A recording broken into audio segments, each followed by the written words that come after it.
ಎಲ್ಲರಿಗೂ ನಮಸ್ಕಾರ.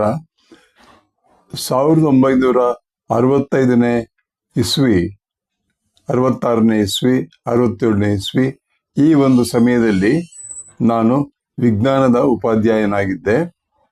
ಆಗ ನಾವು ವಿಜ್ಞಾನದ ಕೌಶಲ್ಯತೆಗಳನ್ನು ಮಕ್ಕಳಿಗೆ ಕಲಿಸ್ಬೇಕಾಗಿತ್ತು. 6, 7, 8 ತರಗತಿಗಳಲ್ಲಿ ವಾರದಲ್ಲಿ 2 ದಿನ ಮತ್ತು ಮನೆಗೆ ಹೋಮ್ವರ್ಕ್ ಆಗಿ ಕೊಡ್ತಾ ಇದ್ವಿ. ಕೆಲವು ವಿಚಾರಗಳನ್ನು ನಾನು ಇಲ್ಲಿ ಹೇಳಕ್ಕೆ ಇಷ್ಟಪಡ್ತೀನಿ. ಇವತ್ತು ನಾನು ಇಲ್ಲಿ ಕೈಲಿ ತೋರಿಸ್ತಾ ಇದ್ದೀನಲ್ಲ, ಈ ಎಲೆಯ ವಿಚಾರವಾಗಿ ಮಕ್ಕಳಿಗೆ ನಾನು ಪಾಠವನ್ನು ಬೋಧನೆ ಮಾಡಬೇಕಿತ್ತು. ಇವತ್ತು ಅಂದರೆ ಆ ದಿನ ನಾನು ಈ ಮಕ್ಕಳಿಗೆ ಕೇವಲ ಪ್ರಶ್ನೆಗಳನ್ನು ಕೇಳುವುದನ್ನು ಕೌಶಲ್ಯತೆಯನ್ನು ಕಲಿಸ್ಬೇಕು ಅಂತ ಯೋಚನೆ ಮಾಡಿ ಪಾಠವನ್ನು ಶುರು ಮಾಡಿದೆ. ಎಲೆಗಳನ್ನು ಅಂದರೆ 24 ಜನ ಮಕ್ಕಳಿದ್ರು. ಒಂದೊಂದು ಗುಂಪಿನಲ್ಲಿ ಇಬ್ಬರನ್ನ ಹಾಗೆ ಕೂಡಿಸ್ಬಿಟ್ಟು 12 ಎಲೆಗಳನ್ನು ಅವರಿಗೆ ಕೊಟ್ಟು ನಾನು ಇಷ್ಟು ಮಾತ್ರ ಹೇಳಿದೆ.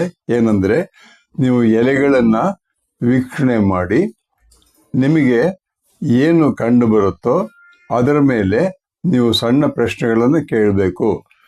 ಕಡೆ ಪಕ್ಷ ಇಬ್ಬರು ಸೇರಿ 4 ಪ್ರಶ್ನೆಗಳನ್ನು ಕೇಳಬೇಕು ಅಂತ ಹೇಳಿದೆ. ಹಾಗೆ ಹೇಳಿ 40 ನಿಮಿಷದ ಪಾಠವನ್ನು ನಾನು ಬಿಟ್ಟಾಗ ಕೆಲವು ಪ್ರಶ್ನೆಗಳನ್ನು ನಾನು ನಿಮಗೆ ಇಲ್ಲಿ ಉದಾಹರಣೆಗೆ ಕೊಡ್ತಾ ಇದ್ದೀನಿ.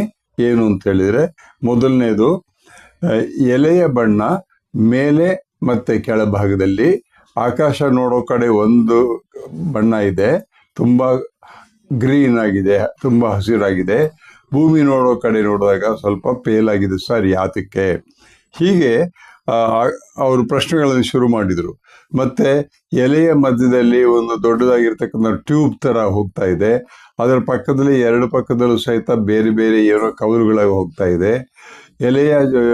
ಎಲೆಯ ತುದಿ ಮತ್ತು ಎಲೆಯ ಸೈಡ್ ಪಕ್ಕದಲ್ಲಿ ಎಲ್ಲವೂ ಸಹಿತ ಬೇರೆ ಬೇರೆ ಒಂದು ಆಕೃತಿಯಾಗಿದೆ. ಕಾರಣ ಏನು? ಎಲೆಗಳು ಎಲ್ಲ ಒಂದೇ ರೀತಿಯಾಗಿಲ್ಲ. ಕಾರಣ ಏನು? ಹೀಗೆ ಅನೇಕ ಪ್ರಶ್ನೆಗಳನ್ನು ಕೇಳೋದಕ್ಕೆ ಶುರು ಮಾಡಿದರು. ಅಂದರೆ ನಾನು ಎಲೆಯ ವಿಚಾರವನ್ನು ಹೇಳಿರಲಿಲ್ಲ, ಎಲೆಯ ಸ್ಟ್ರಕ್ಚರ್ನ ಟೀಚ್ ಮಾಡಿರಲಿಲ್ಲ. ಅದಕ್ಕೆ ಮುಂಚೆ ಈ ಪ್ರಶ್ನೆಗಳನ್ನು ಮಕ್ಕಳು ಕೇಳಿದಾಗ ಪಾಠ ಮಾಡೋದಕ್ಕೆ ಅನುಕೂಲವಾಗುತ್ತೆ ಅಂತ ಈ ರೀತಿ ಮಾಡಿದೆ. ಸುಮಾರು 24 ಪ್ರಶ್ನೆಗಳು ಬಂತು. ಅದನ್ನು ಇಲ್ಲಿ ಹೇಳ್ತಾ ಇಲ್ಲ.